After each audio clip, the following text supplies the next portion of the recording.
تخيل معايا انك امام شخصية بتحتوي على اعظم متناقضات الدنيا، اغنى الاغنياء لكنه اكثر الناس خوفا من المال، اثرى الاثرياء على الاطلاق لكنه اكثرهم زهدا في الدنيا، قائد عسكري صلب وعابد بيبكي من خشية الله. ازاي كل ده بيجتمع في شخصية واحدة؟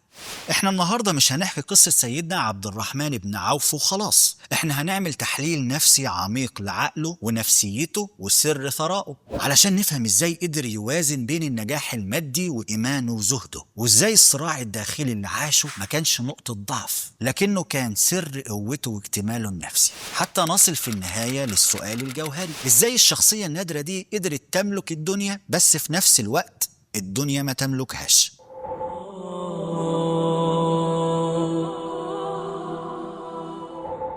بس قبل ما نبدأ عايز أقولك إن الصحابة أعظم من إننا نفسر جوانب حياتهم بالتحليلات المعاصرة، تمام؟ علشان كده كل غرضنا إننا نبرز قوة إيمانهم فقط، مش إننا نفسر إيمانهم، لأن إيمانهم هو الأساس وكل العظمة نابعة منه. هدفنا من التحليل في السلسلة دي هو إننا ندرس الجوانب الخفية في شخصيات الصحابة، هدفنا إننا نستلهم من قوة إيمانهم ونشوف إزاي الإسلام قدر يصنع منهم قدوات خالدة، وبالتالي دورنا إحنا بقى هو التعمق ومعرفة قدر هذه القدوات النادرة، وده كأداة لفهم عظمة الإيمان في قلوبهم وليس كتفسير الإيمان نفسه. اتفقنا؟ سيدنا عبد الرحمن بن عوف اتولد في مكة بعد النبي صلى الله عليه وسلم بحوالي 10 سنين. في مقتبل شبابه اتربى في سوق مكة اللي كان أهم سوق في شبه الجزيرة العربية وقتها. كان عنده موهبة فطرية في التجارة، بيعرف إمتى يشتري وإمتى يبيع، بيعرف يحسبها صح. كان عنده عقلية ريادية غير عادية، بيعرف الناس بتفكر ازاي وايه اللي هم محتاجينه، بس العقلية دي طبعا كانت في البداية موجهة للدنيا وبس، لحد لما دخل الإسلام. رغم نجاحه وثرائه، أول ما سمع عن دعوة النبي صلى الله عليه وسلم ما ترددش لحظة. كان من أول 8 أشخاص دخلوا في الإسلام قبل ما المسلمين يروحوا لدار الأرقم. ده بيبين قد إيه كان قلبه نظيف ومرتبط بالفطرة، ما فكرش في ماله ولا تجارته اللي خسرها بسبب إسلامه. لما هاجر للمدينة ترك كل شيء. تخيل إنسان كان عنده كل حاجة، فلوس، تجارة، مكانة، فجأة بيصحى يلاقي نفسه ما يملكش إلا هدومه. ده ممكن يسبب صدمة نفسية لبعض الناس ويخليهم على الأقل يعيشوا على ذكريات الماضي، لكن إيمان سيدنا عبد الرحمن خلاه يقول تروح أي حاجة في ده الرسالة، وقرر يبدأ حياة جديدة زينها كمان بالإرادة الداخلية وبقوة نفسية غير عادية. أبرز مثل بقى لما الرسول صلى الله عليه وسلم آخى بين المهاجرين والأنصار بعد الهجرة. زي ما أنت عارف النبي بقى آخى بينه وبين سيدنا سعد بن الربيع الأنصاري، فسيدنا سعد عرض عليه نصف ماله ونصف بيته، وده كان كرم كبير جدا وملوش مثيل. لكن سيدنا عبد الرحمن كان عنده إحساس بالذات أجبره إنه هو يرفض العرض، رفضه حتى لو من أخوه في الدين. كان عنده قناعة داخلية إن مصدر النجاح والقوة في إيده هو، مش في إيد حد تاني، وإنه زي ما نجح أولاني هيقدر ينجح تاني. دي نظرية اسمها موضع التحكم الداخلي، يعني بيحس إن حياته تحت سيطرته هو، وإن مجهوده هو اللي بيصنع الفرص مش الظروف الخارجية أو مساعدة الآخرين. علشان كده قال له وقتها: بارك الله لك في أهلك ومالك. وبعدها قال إيه بقى؟ دلوني على السوق. الله، هو ما كانش بيطلب سمكة، كان عايز الصنارة. من الناحية النفسية ده موقف عبقري، وفي علم النفس السلوكي ده مفهوم اسمه الاعتماد الذاتي. هو ما رفضش كرم سيدنا سعد، لكنه رفض يدخل في علاقة يفضل شايل فيها جميل طول عمره أو يحس إن إنتاجه وقف، ودي سمة قيادية حقيقية. الشخص اللي اتعود يدي لكن ما ياخدش راح السوق وبدأ يشتغل بذكاء وجد واجتهاد. في البداية باع السمن والأقط اللي هو الجبن المجفف. كان بيبدأ يومه بدري جدا وبيشتغل بضمير، وفي وقت قصير ربنا فتح عليه لدرجة ان ماله كان بيتضاعف بشكل مذهل. هنا حصلت أول عملية تحول نفسي عميق في حياته، تحويل العقلية الريادية دي من الذات إلى الهدف الأسمى. إسلامه بقى ما خلاهوش يتخلى عن مهاراته التجارية، لكن خلاه يوجهها في اتجاه جديد تماما. ودي أول نقطة لازم نفهمها، إن الإسلام مش ضد الغني ولا ضد الثري، لكنه طبعا ضد الشح والبخل والتلذذ بنعيم الدنيا ونسيان نعيم الآخرة. سيدنا عبد الرحمن إيمانه ساعده في عملية إعادة توجيه مهاراته النفسية مش عملية إلغائها، ومع مرور الوقت أصبح ثري جدا. بيقولوا إنه كان بيجني أرباحه لدرجة إنه قال: لقد رأيتني لو رفعت حجرا لوجدت تحته فضة وذهبا.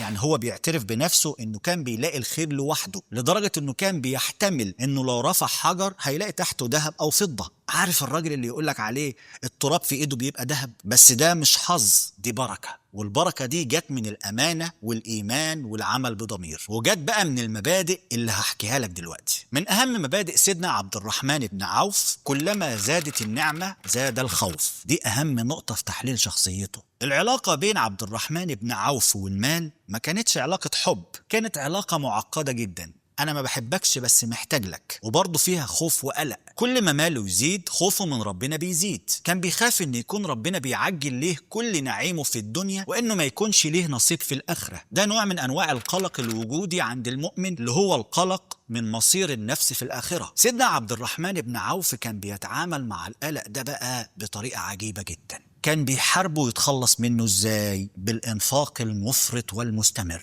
الإنفاق هنا ما كانش مجرد كرم، كان آلية دفاع نفسية ضد فتنة المال. كان بينفق علشان يثبت لنفسه قبل أي حد في الدنيا إن الفلوس دي مش بتحركه، وإنه المتحكم فيها مش هي اللي بتتحكم فيه. من الناحية النفسية العطاء بالنسبة له ما كانش بس إحساس ديني، هو طبعا كان ديني في المقام الأول، لكن كمان كان علاج. كل مرة يخرج جزء من ماله كان بيخفف من قلقه الداخلي، وده بيوافق نظرية بتقول إن السلوك الإيثاري، اللي هو الراجل اللي بيأثر على نفسه أو كريم وعنده نكران الذات، بيشتغل كآلية لتنظيم التوتر الداخلي. يعني هو مش بس بيدي علشان الثواب وعشان الآخرة بس، هو كمان كان بيلاقي راحة لنفسه. وبناء على التحليل اللي قلته لك ده بقى ابنى عليه كل اللي جاي. عايزك تتخيل معايا، وصلت الأخبار بأن الروم بيجمعوا جيوش ضخمة لغزو المسلمين. الأخبار دي بقى وصلت في الوقت اللي جيش المسلمين فيه كان محتاج لدعم كبير، والرسول صلى الله عليه وسلم شاف إن لازم المسلمين ياخدوا خطوة استباقية ويزحفوا ناحية الشمال، ناحية تبوك، على بعد أميال طويلة. المسافة بعيدة جدا، الحرارة شديدة في عز الصيف، محتاجين طبعا مية للزحف ده، والإمكانيات معدومة. الدولة الإسلامية بتمر بضائقة اقتصادية. كان الموقف ده بقى هو اختبار لإخلاص الصحابة، كانت ضربة من الروم في مقتل، وكان ممكن الدولة الإسلامية تنتهي، لكن الصحابة المخلصين قرروا تجهيز الجيش ده على نفقتهم الخاصة، علشان كده اتسمى بجيش العسرة. بدأ الصحابة بالتبرع، وكانت العيون كلها وقتها بتبص على الأغنياء. طبعا أغنى الأغنياء كان سيدنا عبد الرحمن بن عوف، وقتها ساهم بنسبة كبيرة جدا في تجهيز الجيش من ماله، ووردت روايات مختلفة بتقول إنه دفع 200 أوقية ذهب، وبعضها بيقول نصف ماله، وبعضها قال أكتر، لكن الأصح إنه أنفق إنفاق عظيم. لكن طبعا الأرقام بتتفاوت، والإنفاق في كل الحالات هو إنفاق ضخم بيوريك قد إيه كان عنده إحساس بالمسؤولية تجاه الأمة الإسلامية. هنا الإنفاق كان بيعبر عن الولاء المطلق للدين. في مرة كان عنده قافلة تجارة من الشام واصلة للمدينة فيها 700 جمل. لما دخلت المدينة بقى الناس كلها استغربت من منظرها وضخامتها، لدرجة ان المدينة اتهزت من اصوات الجمال. القافلة دي كانت محملة كل انواع البضائع اللي ممكن تتخيلها وقتها. ولما سمعت ام المؤمنين عائشة عن القافلة دي قالت: ما هذه الرجة؟ فقالوا: عير لعبد الرحمن بن عوف قدمت من الشام تحمل من كل شيء. فالسيدة عائشة قالت وقتها: سمعت رسول الله صلى الله عليه وسلم يقول: قد رأيت عبد الرحمن بن عوف يدخل الجنة حبوا، يعني بيحبي زي الأطفال. فبلغ الكلام ده عبد الرحمن فقال: إن استطعت لأدخلنها قائمة، فجعلها بأقطابها وأحمالها في سبيل الله، يعني تصدق بها كلها. الموقف ده بيوريك إن المال بالنسبة ليه ما كانش أكتر من وسيلة لإثبات إيمانه وزهده. خلينا بس نرجع لحديث السيدة عائشة كده ونشوف: يدخل الجنة حبوا، يعني سيدخل الجنة بجهد ومشقة بسبب كثرة ماله وكثرة الحساب عليه. وده بقى مش معناه إن هو مذموم، فهو من المبشرين بالجنة طبعا، لكن دخوله سيكون بعد وقوف طويل للحساب عن ماله. ده بقى تبشير من النبي صلى الله عليه وسلم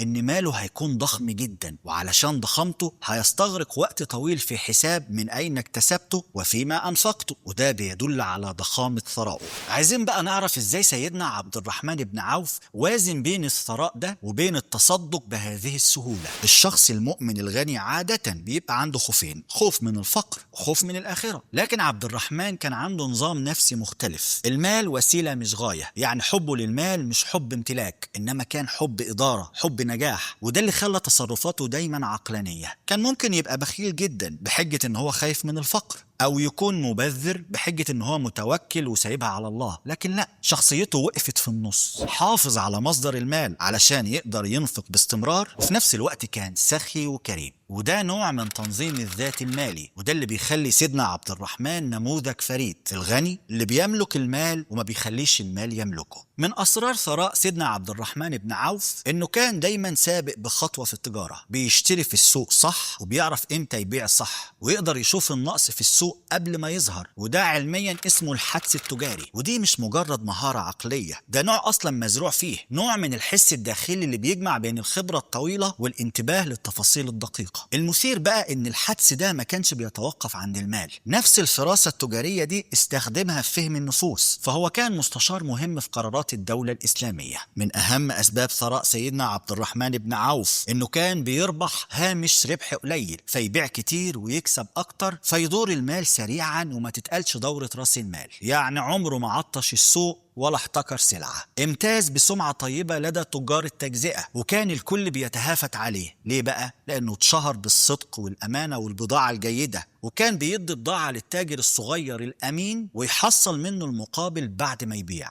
اتوسع شوية شوية حتى امتلك راس مال كبير، ومع الفتوحات في زمان النبي صلى الله عليه وسلم والخلفاء الراشدين توسعت تجارته، وشارك عبد الرحمن في الأسواق الجديدة بعد ما توسعت رقعة الدولة الإسلامية. ومع الوقت استثمر في العقارات والأراضي بالمدينة، ووصل به الأمر أن تنقل له القوافل التجارية الضخمة من الشام واليمن. بس طبعا استنى، عايز أقولك على حاجة. السبب الأهم في الثراء وأكتر من كل اللي اتقال طبعا إن النبي صلى الله عليه وسلم دعا عليه بالبركة في تجارته. سيدنا عبد الرحمن بن عوف رغم كل النجاح ده كان بيخاف إن ماله يكون سبب في حرمانه من نعيم الآخرة. أكتر مشهد نفسي بيكشف عمق شخصيته لما بكى وهم بيقدموا له الإفطار. مرة كان صايم ولما جه وقت الإفطار بكى. الصحابة سألوا لي بتبكي؟ قال لهم توفي مصعب بن عمير وهو خير مني، وما كناش لاقيين ليه كفن إلا قطعة قماش صغيرة، كنا لما نغطي راسه رجله تبان، ولما نغطي رجله راسه تبان. وقتل حمزة وهو خير مني، ثم بسط لنا من الدنيا ما بسط. يعني فتحت الفتوح وتدفقت الأموال على الصحابة في خلافة النبي صلى الله عليه وسلم ثم الخلفاء، في إشارة منه إلى ما أصابهم من سعة بعد أن عاش السابقون واستشهدوا على الفقر.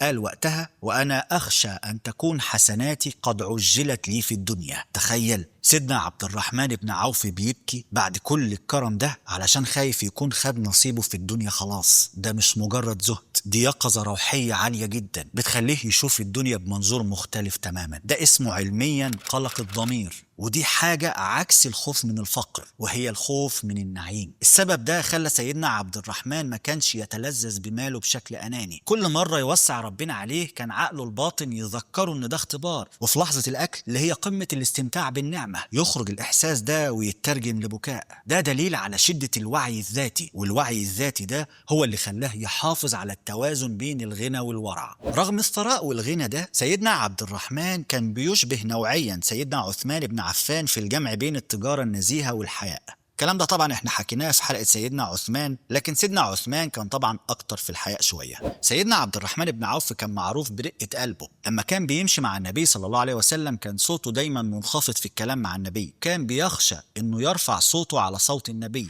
بعد وفاة الخليفة عمر بن الخطاب رضي الله عنه وارضاه، سيدنا عمر كان اوصى ان الخلافة تكون شورى بين 6 من الصحابة الكبار، وحط قرار الاختيار بقى في ايد مين؟ في ايد سيدنا عبد الرحمن بن عوف. هنا كان قدام اختبارين نفسيين. الاختبار الاول اختبار الطموح، فهو كان مرشح وفي ناس كانت عايزاه على فكرة، وكان سهل جدا ياخد المنصب لنفسه لكنه رفض. وده بيوريك انه تجنب دمج الثراء بالسياسة، وانه عنده هدف واضح، تخطى الرغبة في السلطة والجاه، وكان همه الاول هو مصلحة الامة. معظم الناس بيكون عندهم دافع للتسلط، لكن الصحابة طبعا كلهم كان عندهم دافع للاستقرار الجماعي. الاختبار الثاني هو اختبار الحكمة. دوره في الشورى بقى كان نموذج للإدارة النفسية للمجتمع. هو ما اكتفاش ان هو يختار خليفة وخلاص، لكنه مشى في عملية مشاورات دقيقة جدا. كان بيمر على كل واحد من الصحابة في بيوتهم، كان بيسأل كل الناس علشان يتأكد انه بينفذ المسؤولية اللي وقعت عليه، وعلشان يكون الخليفة الجديد اختياره مقبول نفسيا من الجميع حتى يتفادى اي انقسام في الأمة، وده علشان المجتمع الإسلامي يستقر.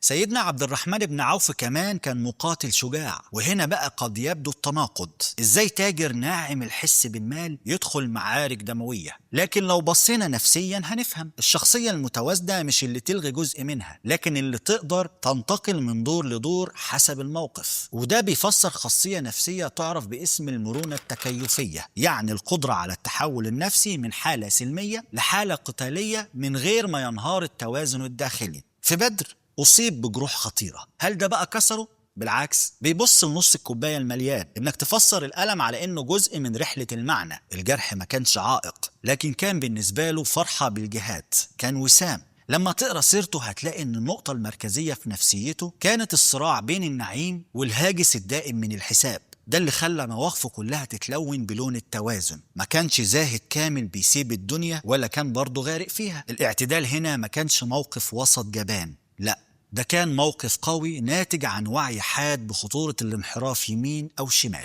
مع ثراءه العظيم كان من أكرم المنفقين في زمن الصحابة، لدرجة أنه أوصى يوم وفاته ب400,000 دينار صدقة، منهم 50,000 دينار لكل واحدة من أمهات المؤمنين الباقيات على قيد الحياة. أمهات المؤمنين باكوا ساعتها لما وصل ليهم عطاؤه بعد موته. توفى سيدنا عبد الرحمن بن عوف بوفاة طبيعية، وقيل في بعض الروايات إن تركته بلغت 80,000 دينار من الذهب الخالص. رواية تانية زادت عليهم 1000 بعير و3000 شاه و100 فرس، غير الذهب والفضة والعقارات والأراضي الزراعية. وورد في بعض الروايات إن الذهب اللي كان في تركته كان يقطع بالفؤوس من كتره. لكن أغنى حاجة تركها هو نموذج نفسي نادر، إنك تكون غني بس قلبك مشغول بالآخرة، إنك تكون صاحب جاه بس ترفض السلطة، إن يكون عندك حياء لكنك شجاع في المعارك، إنك تحب تبيع وتشتري لكن عمرك ما تبيع آخرتك. تركيبة لو حاولنا نلخصها هنلخصها بكلمة واحدة بس: التوازن. علشان كده ربنا كان بيخليه كل ما يدب سيف تحت حجر يحس إن تحته ذهب أو فضة. كان الخير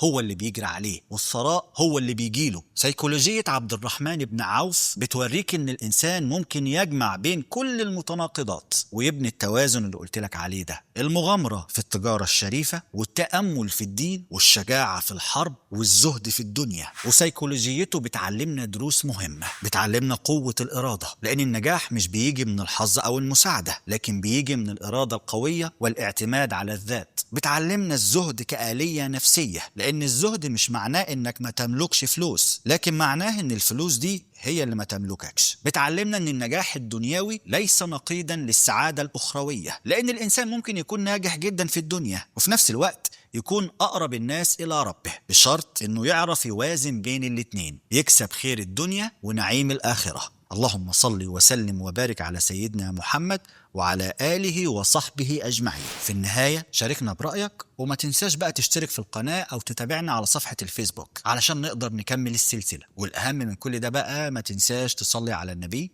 صلى الله عليه وسلم. شكرا.